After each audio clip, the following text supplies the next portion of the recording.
বাংলাদেশে 6 থেকে 7 মাস অতিবাহিত হয়েছে, কিন্তু এই জুলাইয়ের মধ্য দিয়ে, এই জুলাইয়ের রক্তের বৈধতা দিয়ে যারা এই বাংলাদেশের বিভিন্ন চেয়ারগুলো দখল করেছে, জুলাইয়ের দায় মিটানোর কোনো আগ্রহ, কোনো আকাঙ্ক্ষা আমরা তাদের মধ্যে দেখতে পাচ্ছি না। তারা এক ধরনের খেলা শুরু করেছে। এক উপদেষ্টা বলে, আমরা তো আওয়ামী লীগের বিচার করতে চাই কিন্তু পারছি না। কেন পারছি না এটি তারা পরিষ্কার করে বলতে পারছেন না। আবার এক গ্রুপ বলে যে আওয়ামী লীগের বিচার একটি লম্বা সময়ের প্রক্রিয়া, কিন্তু তারা জানেন না এই লম্বা সময়ের দীর্ঘ প্রক্রিয়াকে বিধ্বংগুলি দেখিয়ে জুলাই আগস্টের মধ্য দিয়ে ছাত্র জনতা রাস্তায় নেমে এসে আওয়ামী লীগের পতন ঘটিয়েছিল। আপনারা জানেন বর্তমানে প্রায় 20 ঘন্টা অতিক্রম করেছে।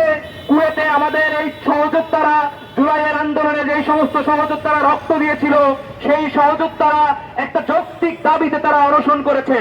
সেই অনশনের যে ধাপ এবং সেই অনশনের যে তীব্রতা, সেটি বাংলাদেশের প্রত্যেকটা শিক্ষা প্রতিষ্ঠানে ছড়িয়ে গিয়েছে।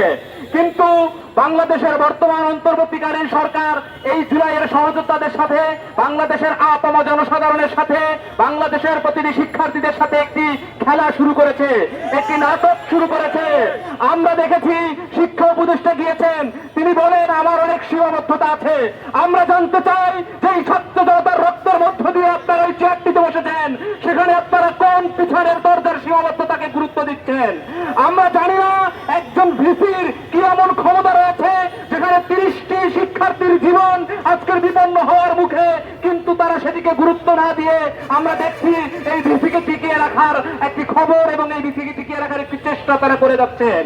আমরা শুনতে পাচ্ছি কোটি কোটি টাকার কাজ কুয়েটে রয়েছে।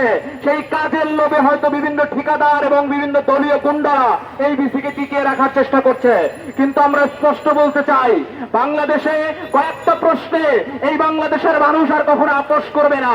সেই সিদ্ধান্ত 5 আগস্টের মধ্য দিয়ে এই বাংলাদেশের মানুষ নিয়েছে। আওয়ামী লীগের প্রশ্নে, আওয়ামী লীগের যে রাহাজানি, আওয়ামী লীগের যে দখলদারিত্ব এখন বর্তমানে যে তারা গুপ্ত হামলা চালাচ্ছে, এই প্রশ্নে বাংলাদেশের মানুষ, এই প্রশ্নে ঢাকাবাসী, এই প্রশ্নে শাহবাগ থানার মানুষ কখনোই আপোষ করবে না। আমরা বলতে চাই, বাংলাদেশের শিক্ষার্থীরা জেনে গেছে যে যত বড়ই শক্তিশালী শয়তান হোক না কেন, তাকে নামানো যায়, তাকে রক্ষক, তাকে মোকাবেলা করা যায়। আমরা জানি এই ধরনের চেষ্টা শেখ হাসিনা করত, যে আমরা সব দাবি মানতে রাজি, কিন্তু শেখ হাসিনাকে গদি থেকে সরানো যাবে না। আমরা দেখেছি শেখ হাসিনার আমলে যত খারাপ প্রশাসকই হোক না কেন, তাদেরকে টিকিয়ে রাখার চেষ্টা করত। কিন্তু আমরা এখন আবার সেই ধরনের অপচেষ্টা দেখতে পাচ্ছি। একজন দলীয় ভিসি গুন্ডারা ছাত্রদের উপরে নির্যাতন করে এবং তাদের দাবি দেওয়া মেনে না নিয়ে রাস্তায় তারা আসে। আমরা স্পষ্ট বলতে চাই, শিক্ষার্থীদের যৌক্তিক দাবির সাথে যারা আপোষ করবে, শিক্ষার্থীদের যৌক্তিক দাবি নিয়ে যারা তালবাহানা করবে, তাদের সাথে এই বাংলার ছাত্র সমাজ কখনোই আপোষ করবে না। আমরা আজকে যে মুহূর্তে দাঁড়িয়েছি, আপনারা জানেন একটি দলের শীর্ষ নেতা আজকে বলেছে এই জুলাই কিংবা এই অন্তর্বর্তী সরকারের বৈধতা কি, আইনি বৈধতা কি, তারা প্রশ্ন তুলেছেন। আমরা তাদেরকে প্রশ্ন করতে চাই, যেই আন্দোলনের মধ্য দিয়ে, যেই রক্তের মধ্য দিয়ে, যেই আইনের বৈধতা দিয়ে, যেই আইনের মধ্য দিয়ে আপনারা জেল থেকে বেরিয়েছিলেন, যেই আইনের বৈধতার মধ্য দিয়ে আপনার নেতার শত শত মামলা প্রত্যাহার হয়েছে, আমরা বলতে চাই যে আইনের মধ্য দিয়ে, যেই আইনের বৈধতার মধ্য দিয়ে আপনারা রাস্তাঘাটে চাঁদাবাজি করতে পারছেন, আপনারা ব্যবসা বাণিজ্য করতে পারছেন, সেই আইনকে আপনারা কখনোই বৃদ্ধাঙ্গুলি দেখাতে যাবেন না। আমরা মনে করি বর্তমান বাংলাদেশের, 24 পরবর্তী বাংলাদেশের একমাত্র বৈধতা হচ্ছে ছাত্র জনতার রক্ত।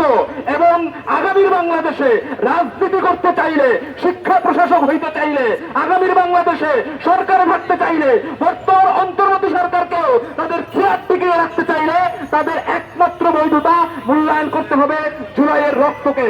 এবং সেখানে আওয়ামী লীগের সাথে কোনো প্রকার আপোষ কিংবা আওয়ামী লীগকে কোন রকম পুনর্বাসন আমরা এই বাংলাদেশে করতে দিব না। আমরা মনে করি আমাদের প্রত্যেকটা যৌক্তিক দাবি এবং যেই বাংলাদেশের যেই সংবিধানের মধ্য দিয়ে একটি স্বৈরতান্ত্রিক সরকার গড়ে ওঠে, আমরা আবার আগামীর বাংলাদেশে একজন স্বৈরশাসককে কোনোভাবেই আমন্ত্রণ জানাবো না। আমরা বলতে চাই এই ছাত্র জনতা আমাদের সাথে আছে এবং বাংলাদেশের প্রশ্নে, শিক্ষার অধিকারের প্রশ্নে সবসময় আমাদের সাথে আপনারা থাকবেন। সবাইকেই বলে ধন্যবাদ জানাচ্ছি।